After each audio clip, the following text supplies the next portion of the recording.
Maaga pa lamang ay naroon na si Sibila Villanueva sa harapan ng Dominguez Corporate Holdings, suot ang simpleng uniforme ng isang janitress. Sa unang tingin, walang kakaiba sa kanya. Payat, mahinahon, tahimik. Bitbit ang maliit na backpack at dalang mop set.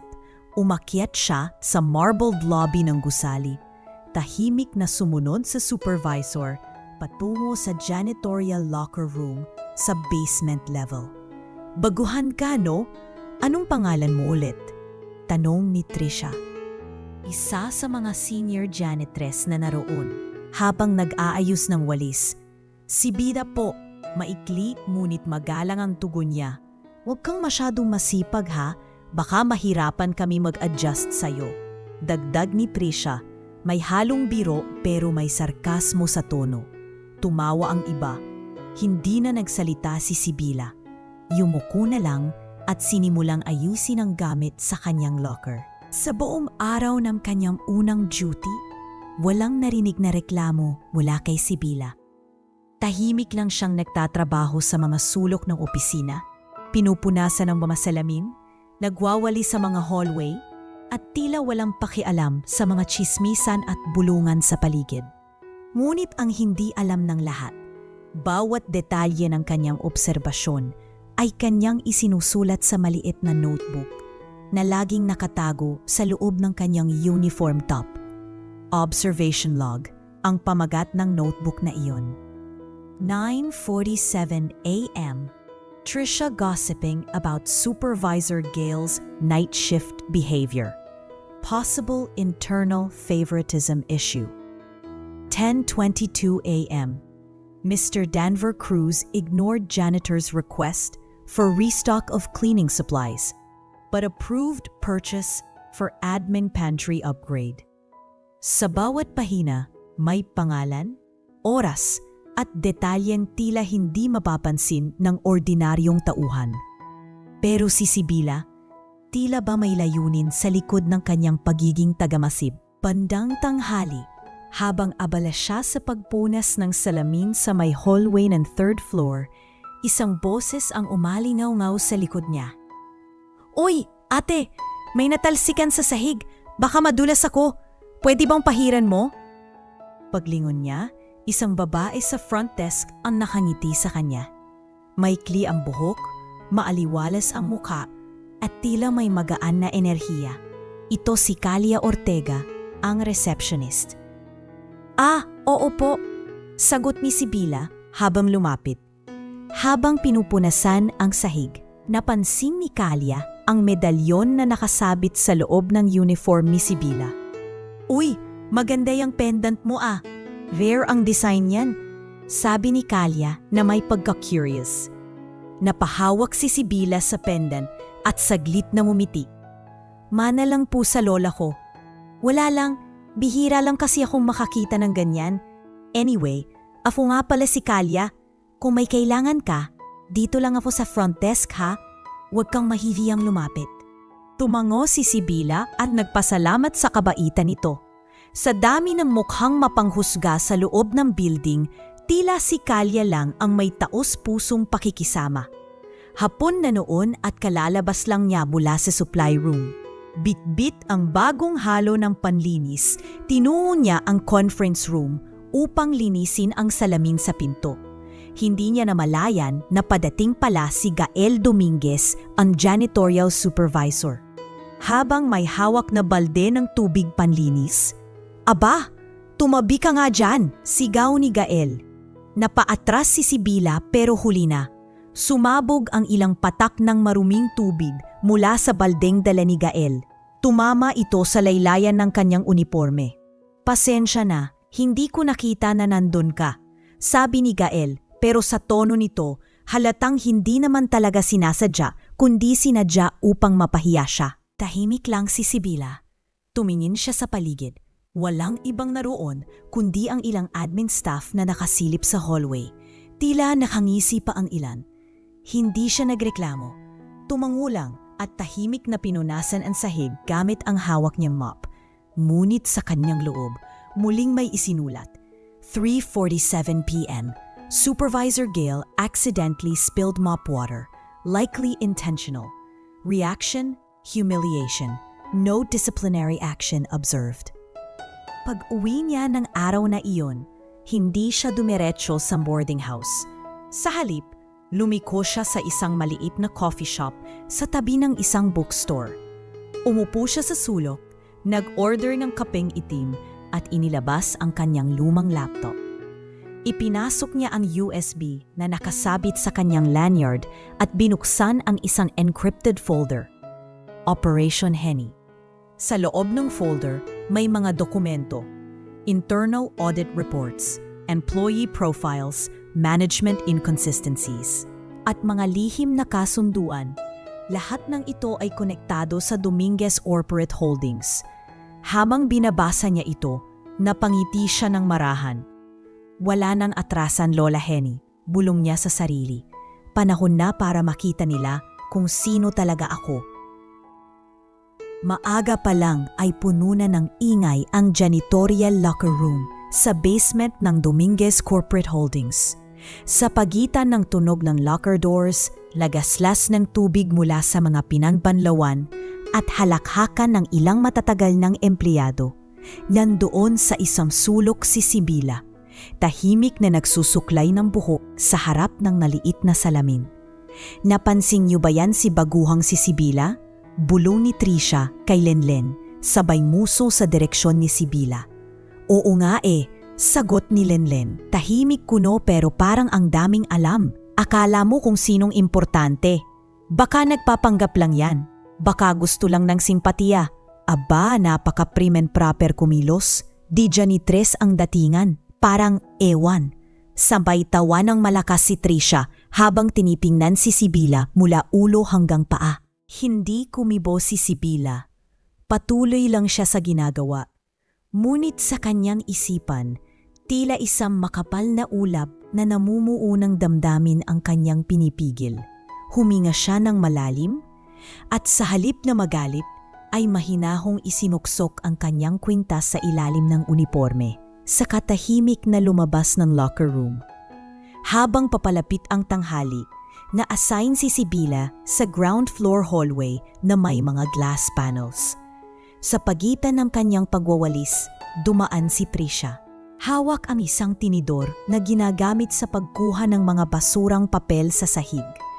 Hindi to ang payag area, pero tila may ibang pakay. Uy, tabi ka nga dyan.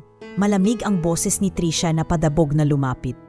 Wala pang saglit, sinadyang iwalis ni Trisha ang alikabok mula sa sulok ng dingding.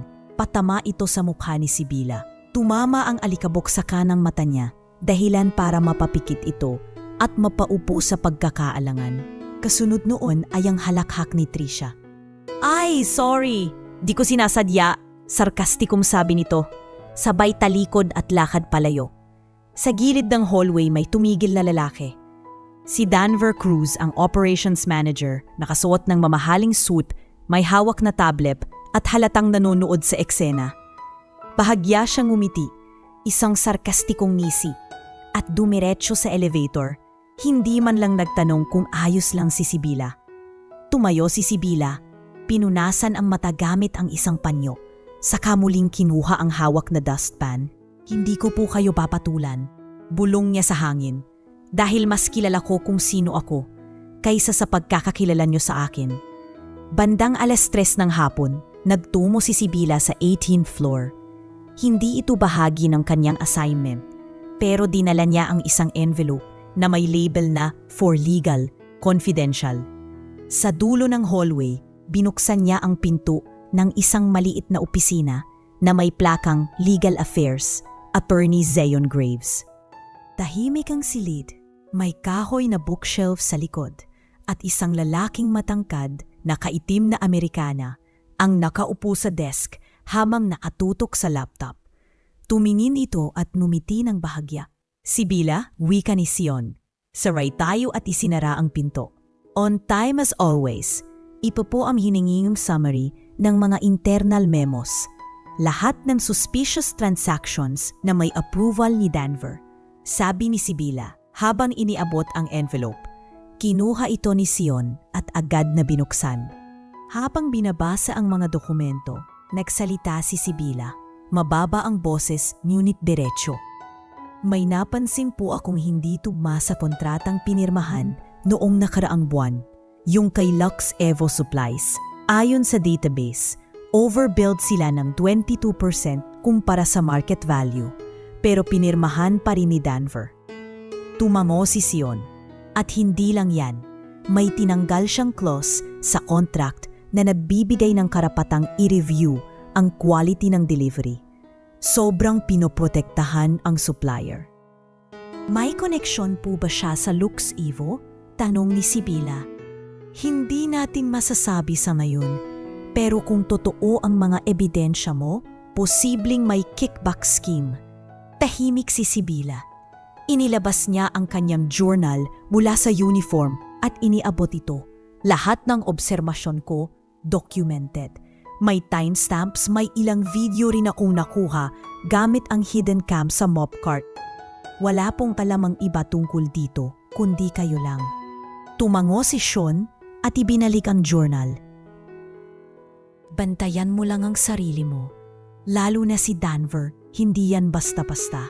At kung may plano ka lang ilabas ang katotohanan, hintayin mo ang tamang oras. Isa lang ang maling galaw, matutunugan ka nila. Mumiti si Sibila, payapa pero may halong determinasyon.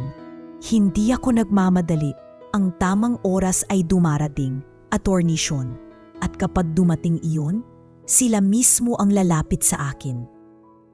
Pabalik sa basement, nasalubong ni Sibila si Trisha sa elevator. Uy, taga-legal ka na pala ngayon? Taga-deliver ng kape? Pang-uuyam nito.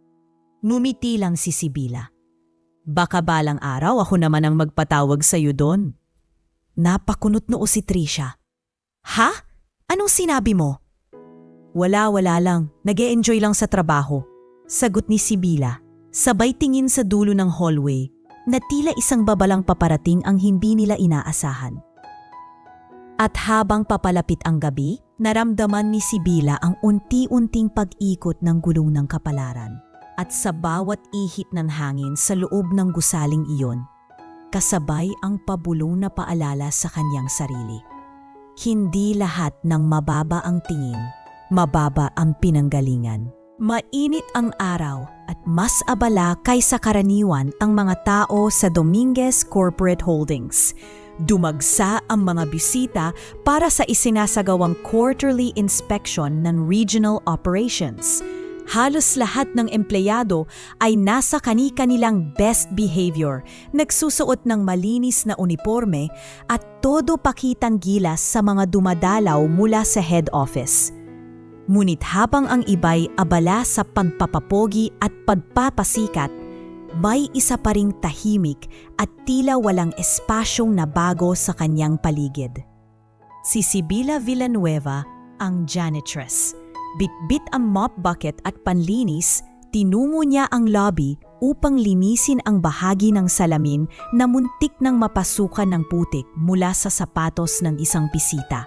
Maingat siyang gumalaw, yuko ang ulo at sinikap huwag maging sagabal sa agos ng mga taong naglalakad. Ngunit sa isang iglap, ang katahimikan ng eksena ay biglang nabasag ng isang malakas na talsik ng tubig. Hoy, tumabi ka nga dyan! Sigaw ni Gael Dominguez, ang supervisor, habang hawak ang isang maruming balde ng tubig. Bago pa makalayo si Sibila, ibinuhos ni Gael ang laman ng bucket. Sumabog ito sa katawan ni Sibila, tumalsik sa kanyang buhok, sa kanyang uniforme, at kahit sa mukha. Ay! Sabay sabog ng tawanan mula sa paligid. Nandoon sina Trisha, Lenlen, at maging ang ilang admin staff na hindi naman parte ng janitorial team ay napatawa. Grabe si ate girl, tinawag ng tubig ulan, kantyaw ni Trisha habang kinukunan pa ng video ang eksena gamit ang kanyang cellphone. Baka may padrama na naman yan mamaya. Kawawa effect. Bulong ng isa sa mga male staff sa HR habang tumatawa. Ang mop handle ni Sibila ay nahulog sa sahig. Kasunod dito ay ang pagtili ng isang bagay na tumama sa tiles. Ang kanyang nameplate, na gawa sa metal, ay gumulong hanggang sa paanan ni Danver Cruz. ang operations manager. Yumuko si Danver at pinuyot ito. Nakaukit dito ang inisyal na SV gamit ang eleganteng script na pila hindi bagay sa isang ordinaryong janitress. Saglit na itong pinagmasdan, nagkunwaring walang naramdaman at ipinasa pabalik kay Gael. Next time, make sure hindi siya nakaharang. Malamig na sabi ni Danver, saka lumakad palayo. Si Kalia, na kanina pa nanonood mula sa reception desk, ay hindi nakatiis. Mabilis siyang lumapit, dala ang kanyang panyo. Ngunit bago pa man niya maabot si Sibila, isang matalim na tingin mula kay Danver ang pumigil sa kanya. Miss Ortega, hindi mo trabaho ang maglinis ng gulo ng iba. Bumalik ka sa desk mo. Utos nito na may bahib ng pagbabanta sa tono. Ako na lang po ang, I said now, putoy ni Danver. Napakagat labi si Kalia at napatingin kay Sibila na ngayoy nakayuko at nanginginig habang pinipigilan ang pag-iyak. Binitiwan niya ang hawak na panyo, iniwan ito sa gilid ng floor mat. Saka tahimik na bumalik sa kanyang station. Sa loob ng maliit na CR ng janitorial area, tahimik na tumutulo ang tubig mula sa gripo. Nandoon si Sibila, nakaupo sa sahig, basa pa rin ang suot na uniforme. Pilit niyang pinupunasan ang sarili gamit ang tissue. Pero ang masakit ay hindi ang lamig ng tubig kundi ang pagtitimpi. Sa harap ng salamin, tinignan niya ang sarili. Ang buhok niyang maayos nakatupi na sa gilid at ang suot niyang simpleng pulang kwintas ay halos matanggal na sa pagkakabit. Tumulo ang luha mula sa kanyang mata. Isa, dalawa, pero agad din niyang pinunasan. Hindi ngayon, Sibila. Hindi pa ngayon. Mahinang sabi niya habang mahigpit na hawak ang nameplate na may nakaukit na SV. Bigla niyang inilabas mula sa bulsa ang kanyang journal, binuksan ito sa bagong pahina at nagsimulang magsulat gamit ang bulpen na laging nakasabit sa loob ng kanyang uniforme. June 14, 4:07 p.m. Public humiliation by Supervisor Gail Dominguez using mop water. Laughter instigated by Trisha Lumabao and supported by admin staff. Nameplate exposed. No reaction from Danver Cruz. Kalia Ortega attempted assistance, blocked by Danver. Emotional response, suppressed. Witnesses, approximately 12 employees. Data saved in CCTV lobby cam and floor cam number 3, checked 2 days ago, still active. Nang makaayos ng kaunti, tumayo siya. Tinanggal ang rubber band sa kanyang buhok at inayos muli ang sarili sa salamin. Akala niyo basta lang ako janitress? Makikita niyo, bulong niya, habang tinutupi ang kanyang nameplate at inilalagay ito sa pinakaloob na bahagi ng kanyang bulsa. Paglabas niya ng CR, nakita niya si Trisha na tila naghihintay sa may dulo ng hallway. Oh, ayan na pala si Waterfall Girl. Basa pa ba? Baka malamigan ka, kantyaw nito, sabay tawa. Ngumiti lang si Sibila, isang uri ng ngiting tahimik ngunit nakakapuryente. Salamat sa pag-aalala, sagot niya, sabay lingon ng diretso sa mata ni Trisha. Hindi ito galit, pero may kurot ng pangungusap na hindi kailangan ng salita. Nagpatuloy siya sa paglalakad, bit-bit muli ang mop at balde, na ngayoy tila hindi na lang kasangkapan sa paglilinis, kundi simbolo ng isang larong matagal nang sinisimulan. Sa bawat yapak niya sa tiles, tila umuugong ang tinig ng kanyang loob. Hindi ko kayo lalabanan sa paraan ninyo, pero hintayin niyo ang araw. At sa sulok ng lobby, habang nanonood si Kalia mula sa kanyang desk, may bumalot na kaba sa kanyang dibdib. Hindi niya alam kung bakit, pero ramdam niya may malaking mangyayari. Kinabukasan, walang ni isang tauhan sa opisina ang nakapansin na si Sibila Villanueva ay hindi pumasok. Walang nagtanong kung bakit wala ang janitress na palaging nauunang dumating at huling umaalis. Sa mata ng karamihan, hindi siya kawalan. Ngunit sa labas ng gusaling puno ng yabang at panlalamang, isang mahalagang tagpo ang nagaganap. Sa isang tahimik at pribadong nursing home sa San Pedro, Laguna, isang itim na kotse ang pumarada sa harap ng gate. Bumaba rito si Sibila, suot ang simpleng blusa at pantalon, may dalang maliit na bulaklak. Sa kanyang pagpasok, binati siya ng isang matandang nurse na tila kilala na siya. Ma'am Sibila, nandun po siya sa garden. Kanina pa po kayo hinihintay. Ngumiti si Sibila. Salamat po, Ate Jo. Tumungo siya sa likod ng pasilidad kung saan sa ilalim ng isang malaking puno ng akasya, may nakaupong matandang babae sa wheelchair, si Henny Villanueva, dating may-ari at co-founder ng Dominguez Corporate Holdings. Sa kabila ng edad at kahinaan, ang presensya ni Henny ay tila may bigat pa rin, may dignidad na hindi nabubura ng panahon. Henny, malambing na tawag ni Sibila habang nilapitan ito. Napangiti ang matanda. Aba, ikaw pala yan, ang paborito kong espiya. Umupo si Sibila sa tabi ng wheelchair. Pasensya ka na't ngayon lang ako nakadalaw ulit. Medyo naging magulo sa office. Ano pa nga ba? Kumusta naman ang mga daga sa bahay na itinayo ko? Sagot ni Henny, may halong pait sa tono. Sumeryoso ang mukha ni Sibila. Lumalakas sila, masyado na silang kampante, lalo na si Danver at si Gail. Ang dami nilang sinasayang na pagkatao. Alam ko na! Narinig ko na rin yan mula sa dati kong accountant na nagpadala ng ulat. Buti na lang, ikaw ang inihanda ko. Tumango si Sibila, saka inilabas mula sa bag ang isang envelope. Ito na po ang updated na internal behavior logs. Lahat ng insidente, pattern ng pang-aabuso at personal anomalies. Kinuha ni Henny ang envelope at tumingin kay Sibila. Malalim ang tingin. Alam mo, noong pinasa ko sa iyo ang 51% shares ng kumpanya, hindi ko yun ginawa dahil kamag-anak lang kita.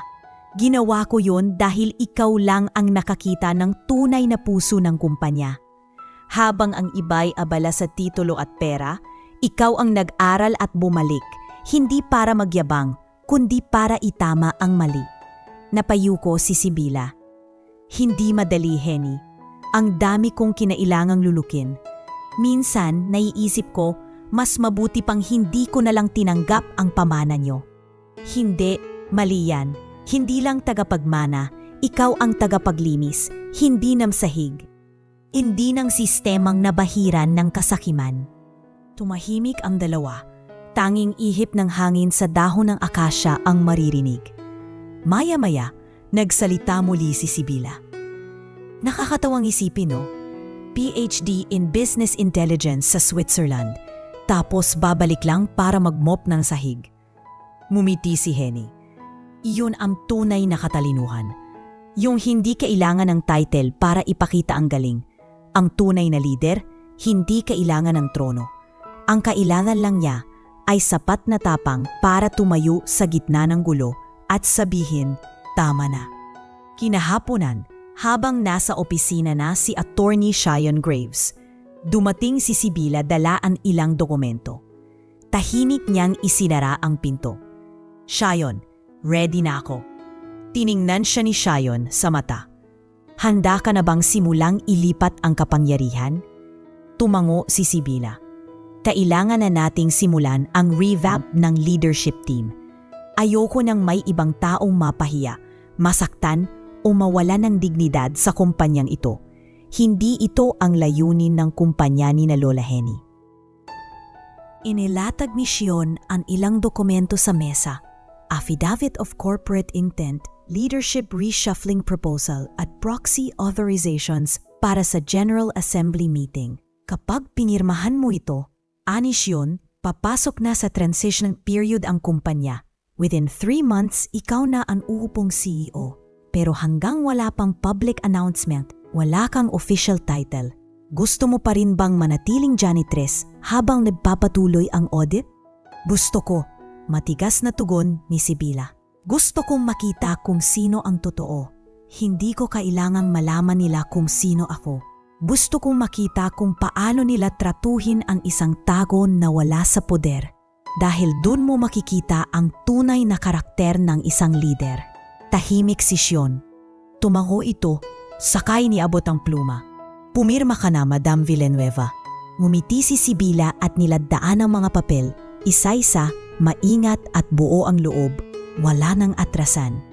Sa labas ng building, habang binabaybaybay ng araw ang huling liwanag nito sa kahabaan ng EDSA, tumayo si Sibila sa harap ng bintana. Sa salamin, nakita niyang muli ang sarili. Suot ang uniforme ng isang janitress, pero sa loob ng kanyang puso, suot niya ang karangalan ng isang tagapagmana, tagapagtanggol ng dignidad, at tagapag-ayos ng isang sistemang kailangang muling ayusin. Hindi ako bumalik para maningil. Bumalik ako para turuan kayo kung paano maging tao. Bulong niya sa salamin bago siya lumakad pabalik sa basement. Bitbit muli ang mop at timba. Ang mga sandata niya sa isang labang hindi lang pisikal, kundi pang prinsipyo. Lumipas ang 6 na buwan mula nang unang tumuntong si Sibila Villanueva ilang simpleng janitress sa Dominguez Corporate Holdings. Sa paningin ng karamihan, nanatili siyang tahimik, hindi palaimik, at palaging nakayuko tuwing maglalakad sa mga hallway ng gusali. Ngunit sa mga mapanuring mata ng iilan, may hindi maitatagong kakaibang sigla sa kanyang presensya. Napansin mo ba yan si Ate Sip? Tanong ng isang HR assistant na si Marco kay Emily, isang accountant. Parang mas alam pa niya yung flow ng operations kaysa sa supervisor natin. Oo nga eh. Last week, siya pa yung naburo sa mga bagong security guard kung paano gumamit ng bagong tracking log. At yung rota ng janitorial team, ayos na simula nung siya na ang tumulong kay Kuya Eman.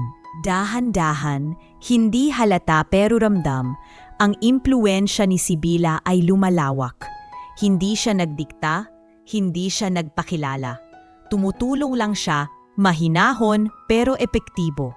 Tuwing may hindi maayos na schedule sa janitorial rota, si Sibila ang nagkukusang mag-ayos at laging balanse ang outcome. Walang reklamo, walang tanong, pero nagkakaroon ng ayos ang gulo. Sa loob ng security room, kinausap niya minsan si Mang Rodolfo, isa sa mga pinakamatagal ng gwardiya ng kumpanya. Mang Rods, mukhang may kulang po sa weekly log nyo ha? Baka pwedeng dagdagan ng incident code sa bawat unusual visitor para madali nating matrack kung may bisitang lumampas sa oras ng duty. Nagulat si Mang Rodolfo. Aba, hindi ko nga naisip ya eh. Saan mo natutunan yan, iha? Mumiti si Sibila. Ewan ko po, nabasa lang siguro somewhere.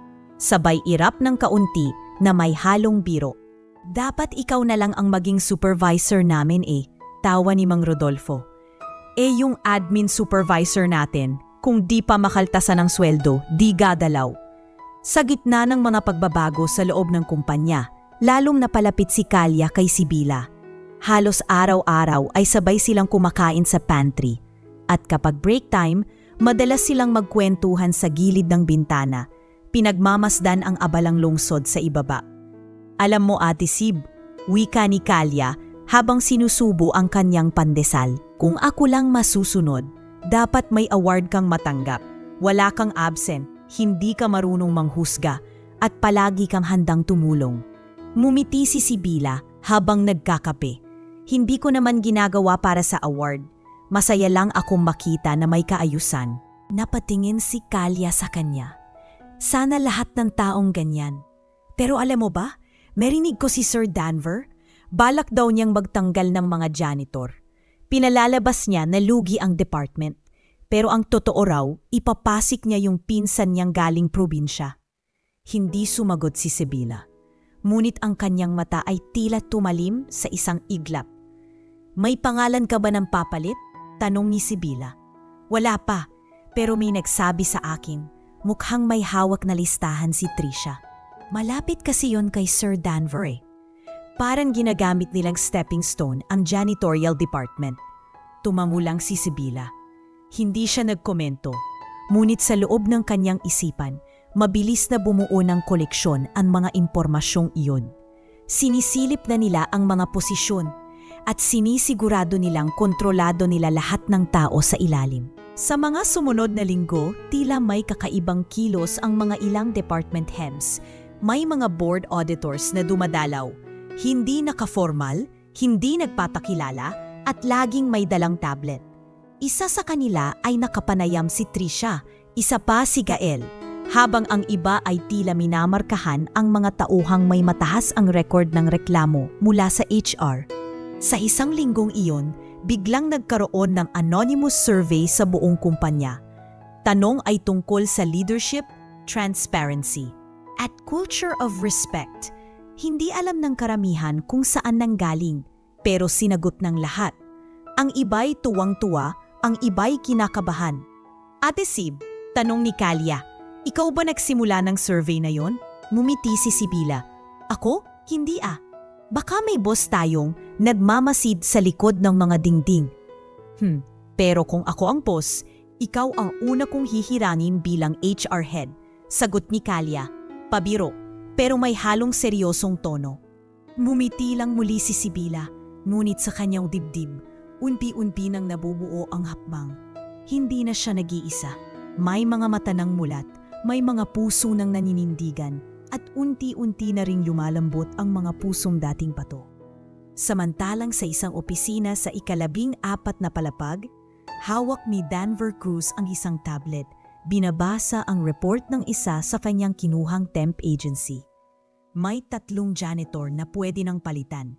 Matatanda na, hindi na kasing bilis. At ito si Sibila, mukhang matigas ang ulo. Palaging may sariling sistema. Sir, ayaw ko pong ipilit pero mataas po ang performance rating ni Sibila sa internal log. At saka siya po ang tumulong sa admin para sa inventory noong last audit. Sagot ng assistant, hindi ko kailangan ng matalino sa mop, kailangan ko ng masunurin. Hindi alam ni Danver na habang siya'y nagpaplano ng sariling pamamayagpag, ang lupa sa ilalim niya'y unti-unti nang binabaklas ng mga taong hindi niya akalaing magiging dahilan ng pagbagsak niya.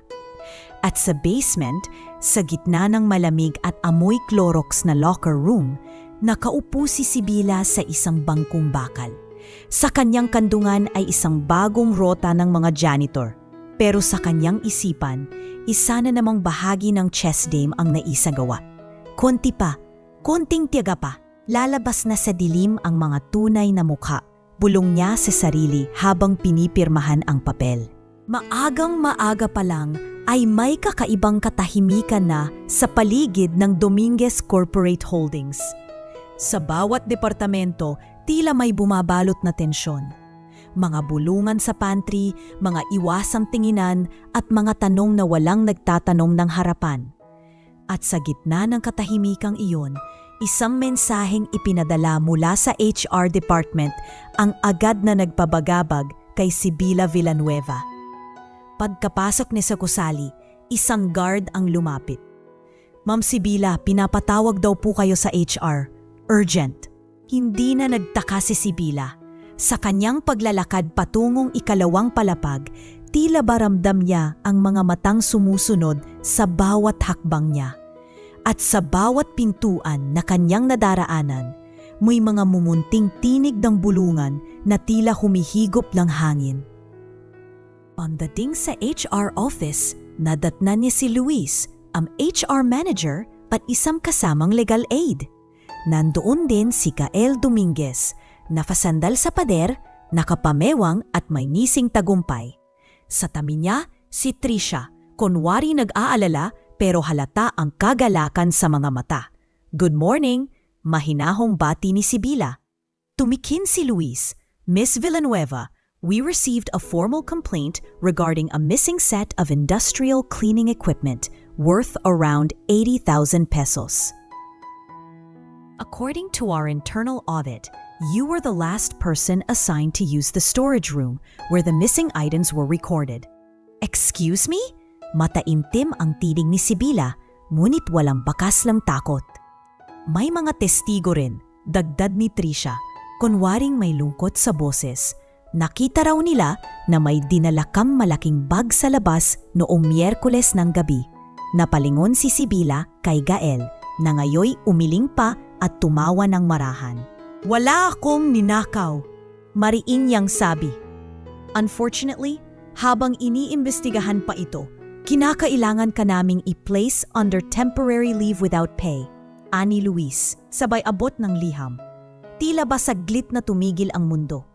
Ngunit hindi si Sibila ang natigilan. Ang paligid ang naghintay sa kanyang reaksyon. Ngunit gaya ng dati, isang maliit na ngiti lamang ang lumitaw sa kanyang labi. Kung yan po ang kailangan ninyong gawin, igagalang ko, sagot ni Sibila. Pero huwag kayong mag-alala, ang katotohanan ay lumalabas din. Sa front desk, nataranta si Kalya nang marinig ang balita. Agad siyang pumunta sa HR room kahit pa hindi siya pinayagan ng kanyang supervisor. Luis, ano tong marinig ko? Ba't naka-leave si Ate Sibila? Minanakaw daw? Hindi yan totoo. Tumayo si Danver na kararating lang. Kalya, hindi mo na dapat pinapakialaman ito. Sir, ilang taon na akong nandito. Alam kong hindi magagawa ni Ate Sibila ang ganyan. Alam ko ang integrity niya. Humakbang palapit si Danver at bumulong. Kung ayaw mong madamay, bumalik ka na sa pwesto mo. Isang maling galaw mo pa, baka hindi lang siya ang mawala sa kumpanyan ito.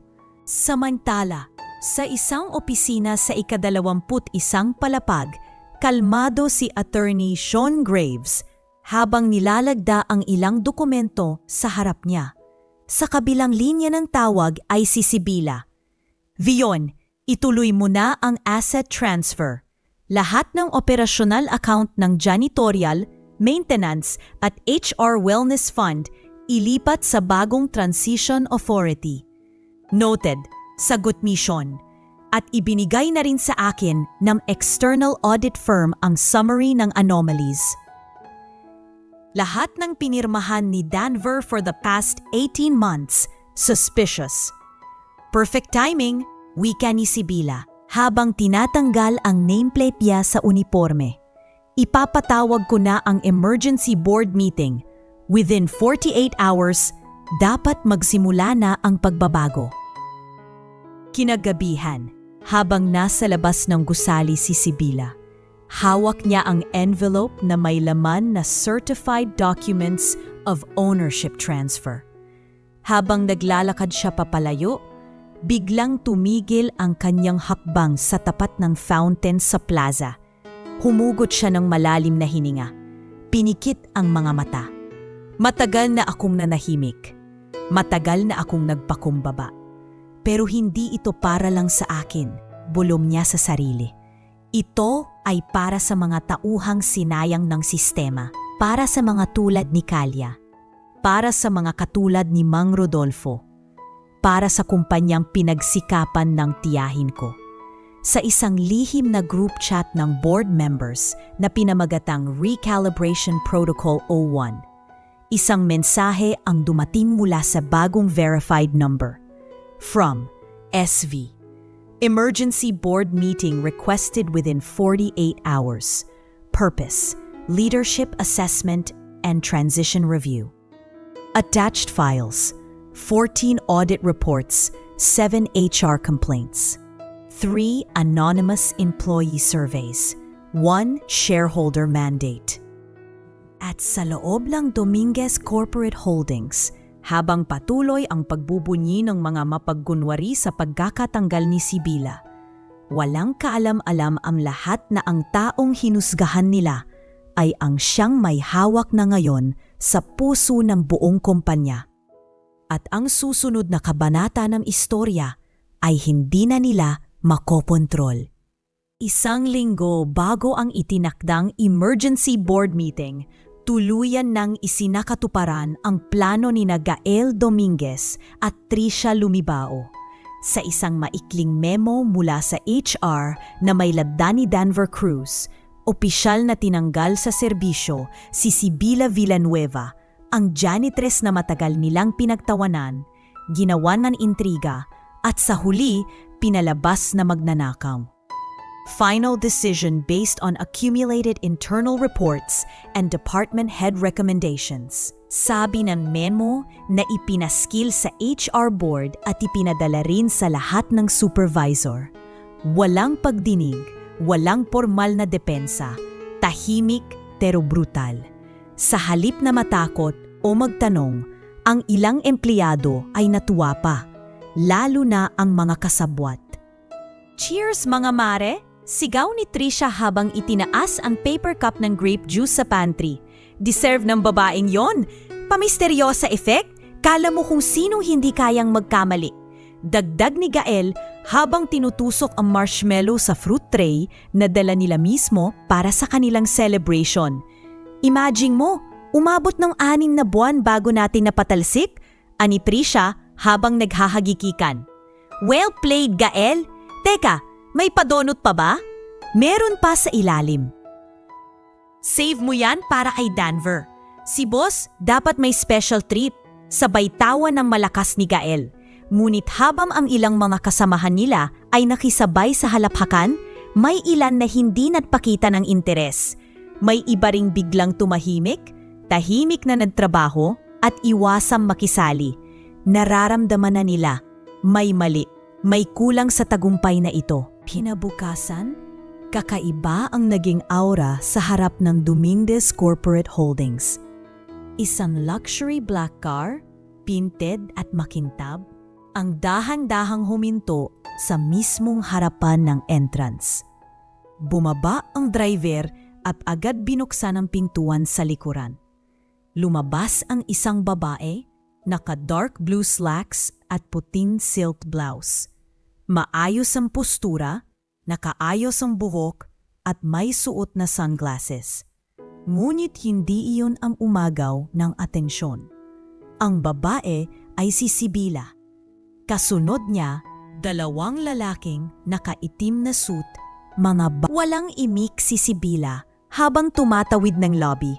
Na yun ay wala siyang dalang mop, walang suot na unipormeng janitress. Pero sa bawat hakbang, dama ng paligid ang bigat ng kanyang presensya. Nagbukas ang elevator, pumasok siya kasama ng kanyang bodyguards. Sa LED screen, nakadisplay ang pupuntahan. Level 21, Executive Board Floor. At sa mismong oras na iyon, sa pantry, napatigil sa kagat si Trisha ng donut. "Wait, teka, nakita mo ba yung babaeng pumasok kanina?" "Sinong babae?" Sagot ni Gael habang nagmimix ng instant coffee. "Yung nakasuit, may mga bodyguard pa, para siyang hindi matapos ni Trisha ang pangungusap. Sa kabilang banda, hindi pumasok si Calia Ortega ng araw na iyon. Hindi siya nag-leave, hindi rin siya nagpaalam. Basta't hindi na lang siya pumasok. Nakaupo siya sa gilid ng kama sa kanilang maliit na apartment sa Makati. Hawak ang cellphone. Binabasa ang chain of messages mula sa office group chat. Wala siyang gana. Hindi dahil sa pagod, kundi dahil sa panghihinayang. "Ba't mo hinayaan, Calia?" Bulong niya sa sarili. Alam mo walang kasalanan si Ate Simp. Tiningnan niya ang larawan nila ni Sibila. Kuha sa Christmas party nung nakalaang taon. Magkasama silang nakaupo sa gilid, may hawak na kape, habang lahat ay nagkakatuwaan. Sa loob ng maikling panahon, si Sibila na ang itinuring niyang tunay na ate. Isang ate na hindi lang nagturo ng trabaho, kundi ng tunay na respeto. Sa opisina naman, unti-unti nang kumakalat ang mga usap-usapan. Ang luxury car, ang bodyguards, ang biglaang pag-akyat sa executive floor. At mas lalong nagulantang ang lahat nang bumisita kinabukasan ang isang grupo ng mga journalist mula sa isang sikat na business media outlet. May dalang camera, may bit-bit na folder, at nang tanungin sila ng security kung anong pakay nila, Isa lang ang sagot. May exclusive interview po kami kay Miss Villanueva, shareholder and acting executive. Para yung kidlat sa tan-araw. Napalingon ang admin staff.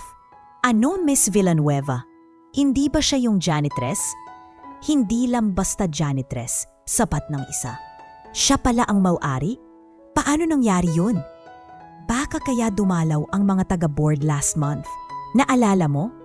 Biglang katahimikan. Hindi na nagtawanan. Hindi na nagkakatinginan.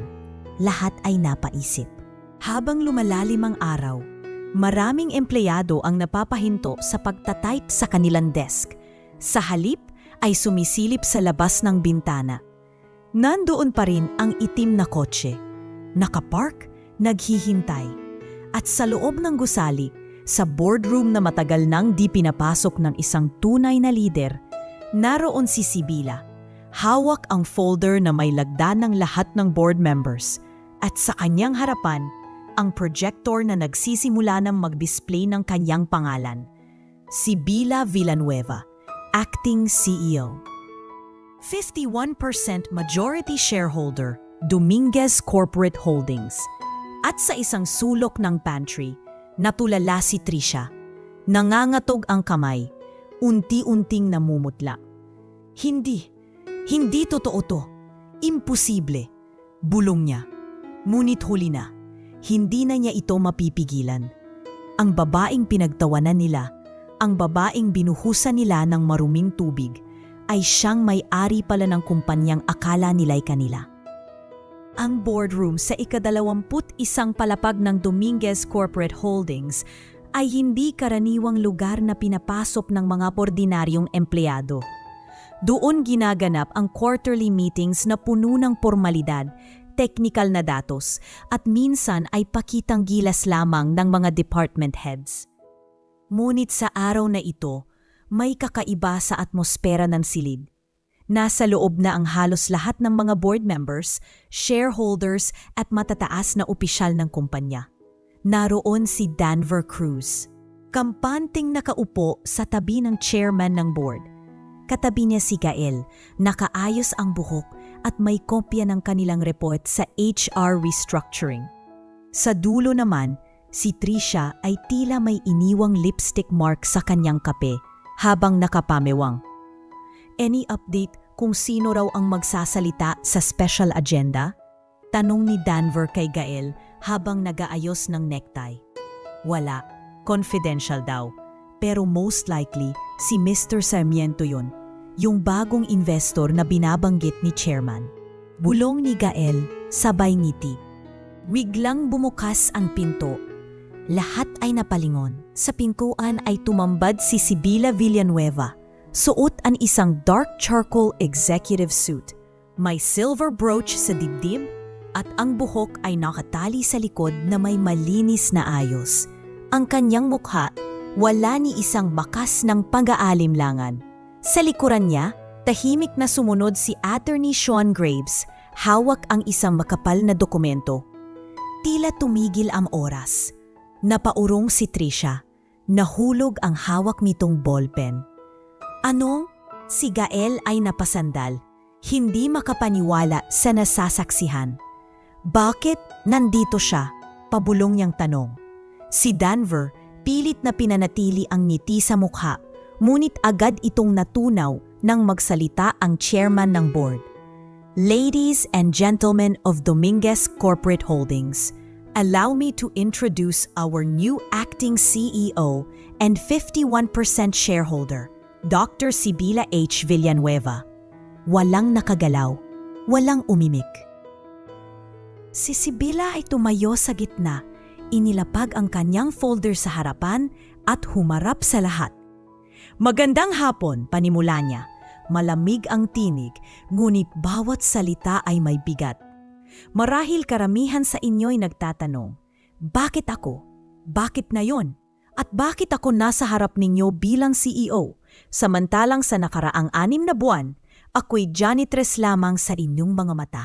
Napatingin siya kay Gael, kay Trisha at kay Danver na ngayon ay mukhang nawawalan ng kulay sa mukha. Alam kong sa bawat pagtapak ko sa hallway ng gusaling ito, may mga matang lumilibak, mga bibig na tumatawa, at mga kamay na humusga. Ngunit habang ako'y nilalait ninyo, ako naman ay nagbo-audit, nagmamasid at nangangalap ng katotohanan. Ipinakita ni Sibila ang isang stack ng dokumento. Narito ang 8 HR complaints laban kay Gail Dominguez mula sa mga janitor, security personnel at isang IT assistant. Lahat ay dismissed o tinapan ni Danver Cruz. Nagkatinginan ang mga board members. In addition, here are recordings and CCTV logs showing Miss Trisha Lumibao verbally and physically harassing her fellow workers. Behavior unfit for any employee. Much more, a department supervisor. Tumigil si Sibila, tumingin kay Trisha na ngayo na ayoko na. At higit sa lahat, kinuha niya ang isang maliit na sobre mula sa kanyang attache case. Pinunit niya ito sa harap ng lahat at binasa ang nilalaman. Ang huling habilin ni Henrietta Villanueva. Dating co-founder ng kumpanyang ito ay ganito. Bumigkas siya. Ako, si Henrietta Henny Villanueva, ay isinusulat sa legal na testamento na ang may buong kapangyarihan sa 51% ng shares po sa Dominguez Corporate Holdings ay ipinamamana ko sa aking pamangkin, si Sibila H. Villanueva, bilang siya lamang ang may puso, talino at tapang na magpatuloy ng layunin ng kumpanya, hindi para sa iilan, kundi para sa lahat ng manggagawa nito. Ilang segundo ng katahimikan hanggang sa isang-isang napatingin ang mga empleyado sa harap at isang-isang tumayo. Ang mga janitor, ang security guard na nasa likod, isang encoder, ang IT staff, maging si Kalya na bumalik lang ngayong araw na iyon at tahimik na nakatayo sa likod, ay lumapit at humarap kay Sibila, nakangiti. Ang dating mga taong biktima ng sistemang pinagsamantalahan ng iilan, ngayoy tumatayo para sa taong inakala nilang walang kwenta. Napatingin si Danver sa paligid. Walang kakampi. Wala ni isang umimik. Lahat ay tila sumang-ayon sa katahimikang iyon. Isang katahimikang mas malakas pa sa sigawan. Miss Villanueva. Dr. Villanueva. Halos pautal na sabi ni Danver. This is clearly a surprise. Perhaps we can schedule a closed door. Wala nang kailangan pang pag-usapan sa likod ng pinto.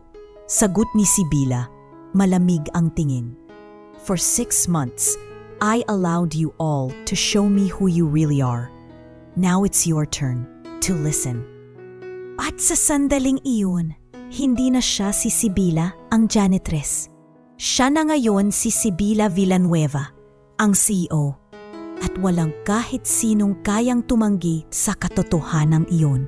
Hindi pa man natatapos ang quarterly board meeting ay halos mabasag na ang katahimikan ng buong gusali. Sa unang pagkakataon sa kasaysayan ng Dominguez Corporate Holdings, ang kataas-taasang posisyon ay hindi na hawak ng isang kilalang negosyante o pinag-aralang anak ng may-ari. Bagkus ng isang babaeng inakala nilang wala lang, isang janitress. Pagkatapos ng pagbasa ng testamento at ang mga ibubensyang iniharap ni Sibila Villanueva, tahimik na bumangon ang chairman ng board. By the power vested in this board and in accordance with the bylaws of this corporation, we hereby acknowledge and approve the authority and acting CEO status of Dr. Sibila Villanueva, wika ng chairman. Tumayo rin ang majority ng board at sabay-sabay na nagpalakpakan. Ngunit ang kasunod ay hindi inasahan ng 3 taong pinakamalalakas ang bulong sa mga likuran, Danver, Trisha at Gail. Tumayo si Sibila at humarap sa kanila. May hawak na bagong dokumento. Effective immediately, panimula niya, you are all officially relieved from your posts and responsibilities in this company. Halos mamilok ang mata ni Danver. What? On what grounds? This is outrageous! Sumabat si Sion habang inaabot ang kopya ng termination letter. And the grounds of gross misconduct, abuse of power, falsification of documents, and breach of ethical code, all of which have been verified by an independent auditing firm. May mga kontratang pinirmahan na hindi dumaan sa board, pabor-pabor na supplier deal, at mga ghost employees. Tumayo si Gael, nanginginig. Hindi mo to pwedeng gawin. Baka nakalimutan mo kung sino talaga ang mga nagpapatakbo ng kumpanya sa araw-araw. Exactly, putol ni Sibila. Ang araw-araw kayo rin ang siyang sumisira sa pangalan ng kumpanyang ito. Hindi ko nahahayaang dumami pa ang mga tulad nyo. Si Trisha naman ay hindi na nakapagsalita. Namutla ito habang binabasa ang papel na hawak niya. Sa labas ng boardroom, abala na ang HR at legal teams. Isinarat ang mga access card ni Danver, Trisha at Gael. Tinanggal ang kanilang mga email access at sinimulan ng pag-escort sa kanila palabas ng gusali, kasama ang internal security. Paglabas nila sa lobby, sinalubong sila ng ilang empleyadong hindi makapaniwala. Hindi ako magnakaw! Sigaw ni Danver, ngunit hindi na siya pinansin. Sa gilid ng pintuan ay naroroon ang 2 pulis na naghihintay sa kanya. Arestado ka sa kasong falsification of corporate documents at plunder. May warrant na inilabas ang korte. Sabi ng isa. Hindi to totoo! May abogado ako! Sigaw ni Danver, ngunit hindi na siya pinakinggan. Isinakay siya sa police car habang pinapanood ng mga dating empleyadong minsang kanyang pinagalitan, kinahiya o ginipit. Samantala, sa 16th floor, tinawag ni Sibila sa kanyang bagong opisina si Kalya Ortega. Pagkapasok ni Kalya, agad itong napaiyak. Ate, Ma'am Sibila, pasensya na, hindi ako tumulong noon. Umiti si Sibila at nilapitan siya. Kalya, malambing niyang sabi, huwag kang humingi ng tawad sa pagtahimik. Mas pipiliin ko ang isang pusong marunong manindigan sa tamang oras kaysa sa mga sigaw na walang laman. Napakagulgol si Kalya. From this day forward, dagdag ni Sibila, you are promoted as HR Wellness Officer. You'll oversee mental health programs, anti-bullying campaigns, and employee dignity reinforcement training. Ma'am, hindi ko po alam kung kaya ko. Kaya mo. At hindi lang yun, sabay abot ni Sibila ng isang envelope. Ito ang scholarship grant para sa kapatid mo. Full tuition, hanggang makatapos ng kolehiyo. Nanlambot si Kalya sa tuwa at iyak. Hindi ko po alam kung paano ako magpapasalamat. Hindi mo kailangang magpasalamat. Ang dignidad mo bilang tao, sapat na rason para kapagkatiwalaan. Simulan nating muli, hindi para gumanti, kundi para itama. Sa mga sumunod na araw, binago ni Sibila ang mga pulisiya ng kumpanya. Una, inalis ang hierarchy-based privileges. Lahat ng empleyado, mula janitor hanggang department head, ay binigyan ng equal access sa wellness benefits, grievance processes, at professional development programs. Nagpatupad din siya ng anonymous integrity channels kung saan maaaring mag-report ng harassment o anomalya na hindi kailangang ipangalan ang complainant. Sa lahat ng meeting, inuuna ang tao bago ang numero. Sa training, tinuturo ang pagtutulungan, hindi kompetisyon. At sa bawat sulok ng kumpanya, makikita ang mga poster na may iisang mensahe. Hindi batay sa posisyon ang respeto. Ito ay binubuo ng pagkatao. 3 linggo matapos ang pagbabago, lumabas si Sibila sa isang panayam, sa isang sikat na business news program. Sa isang eksklusibong interview, tinanong siya ng host, Dr. Villanueva, ano po ang masasabi ninyo sa mga taong patuloy na hinuhusgahan ang iba batay sa kanilang trabaho o estado sa buhay? Sumagot si Sibila, diretso, walang alinlangan. Dignity is not based on your title, but on how you treat others. You can wear a suit and still be cruel. You can hold a mop and still be noble. Tahimik ang studio. Ngunit sa mga tahanan ng libu-libong Pilipino, ang mga salitang iyon ay parang kulog na gumising sa natutulog na konsensya at sa puso ng mga dating tahimik na pinagsasamantalahan sa kumpanya. Si Sibila ay hindi lang isang CEO. Siya ay isang simbolo ng hustisya. Makalipas ang 1 taon mula nang magbago ang timon ng Dominguez Corporate Holdings, hindi na ito ang parehong kumpanyang binabalot noon ng bulong-bulungan, takot at pang-aalipusta. Sa halip, kilala na ito ngayon bilang isa sa top 10 most ethical employers sa buong bansa, ayon sa isinapublikong ulat ng isang independent HR analytics firm. Mula sa mga simpleng janitor hanggang sa mga senior executives, lahat ay dumaan sa reorientation. Inilunsad ni Sibila Villanueva ang Dignity First Program, isang 3 buwang serye ng mga workshop na may layuning itanim muli ang kultura ng malasakit, pananagutan at integridad. Ang mga dating silent corners ng kumpanya ay napalitan ng mga employee open spaces kung saan malayang makapagsalita ang kahit sinong empleyado ukol sa kanilang saloobin. Mayroon ding Wellness Fridays, isang araw kada linggo kung saan isinasara ang mga non-critical operations para sa mental health activities, workshops at rest. Isa sa mga pinaka-inaabangan sa kumpanyang ito ngayon ay ang Annual Sibila Awards, isang pagkilala sa mga empleyadong nagpapakita ng katapatan at malasakit. Hindi dahil sa resulta ng trabaho, kundi dahil sa kabutihang asal. Ngunit sa kabila ng tagumpay at pagbabagong natamo, si Sibila ay hindi na natiling nakaupo sa upuan ng kapangyarihan.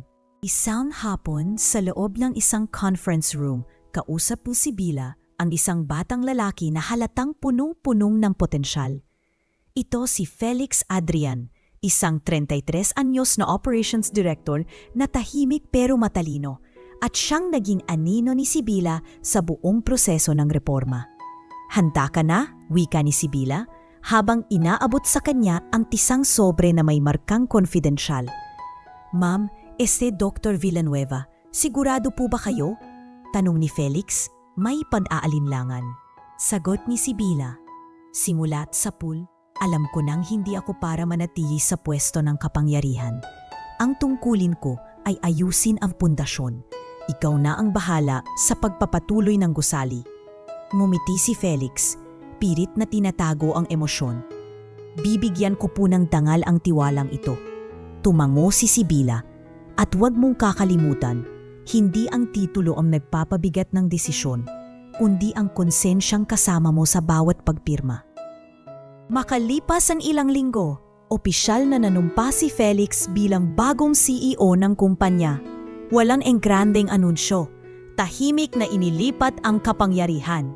Ngunit ramdam ng lahat ang hangin ng pag-asa. Habang halos abala ang lahat sa pagbati kay Felix, si Sibila ay tahimik na lumisan, bitbit ang isang maliit na bag at ilang personal files. Hindi siya umiyak. Hindi rin siya nagpaalam ng may drama.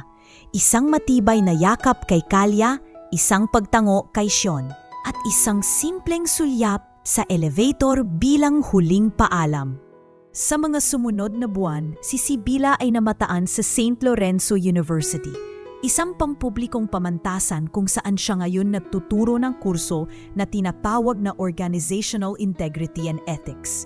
Class, sabihin niyo nga sa akin, wika niya sa mga estudyante habang nakasulat sa whiteboard ang salitang dignity. Ano ang mas mahalaga? Karunungan o kabutihang asal? Nagtaas ng kamay ang isang estudyante. Ma'am, kabutihang asal po, kasi kahit matalino ka. Kung ginagamit mo yon para manira, wala ring saysay. Ngumiti si Sibila. Tama, ang dunong pwedeng ipamana, pero ang asal, yun ang tunay na pundasyon ng liderato. Habang nagtuturo, tila ba mas nahanap niya ang tunay na katahimikan. Hindi na siya kailangang makipaglaban. Hindi na niya kailangang patunayan ang sarili. Ang mga taral na kanyang iniwan sa kumpanya ay unti-unti nang namumunga. At na yon, handa na siyang itanim ang mga bagong binhi sa puso ng kabataan. Isang araw sa huling bahagi ng taon, bumisita siya sa nursing home sa San Pedro. Bit-bit ang isang bouquet ng fresh gardenias at isang dokumentong naka-frame. Pagpasok niya sa kwarto, naroon sa kama si Henny Villanueva. Matamlay na, ngunit may ngiting bumungad sa kanya. "Sibila," mahina ngunit buo ang boses ng matanda. "Lola Henny," mahinang sagot ni Sibila habang nilalapag ang mga bulaklak sa tabi. Maayos na ang lahat. Biniksan niya ang frame. Nasa loob nito ang certificate na nagpapahayag ng kumpanya bilang isa sa pinakang nirerespeto sa larangan ng epikal na pamamahala. "Ito ang bunga ng mga binhi mo," dagdag ni Sibila. "Maraming salamat sa pagtitiwala." Napaluha si Henny habang tinatapik ang kamay ni Sibila. "Ngayon, makakakampay na ako ng mapayapa. Salamat, anak." Huling eksena. Sa basement ng Dominguez Corporate Holdings, kung saan naroroon ang dating locker room ng mga janitor, ay ginawang isang mini indoor garden. May mga paso ng sunflower, herbs at orchids. Isa itong lugar na tahimik, may maliit na upuan, at tila ba ginawa upang pagmunian ng sinuman. Sa harap ng garden, may isang makapal na bato na may nakaukit na mensahe. Dito nagsimula ang tunay na pagbabago. CSV. At doon sa harap ng hardin, nakita si Sibila. Nakapekpek shorts at simpleng puting blouse. Hawak ang maliit na pala habang nagtatanim ng bagong binhi ng sampagita. May dumaan na empleyado. "Ay, Ma'am Sibila, kayo pa rin ang nagtatanim?" Tumingala si Sibila at ngumiti. "Bakit hindi?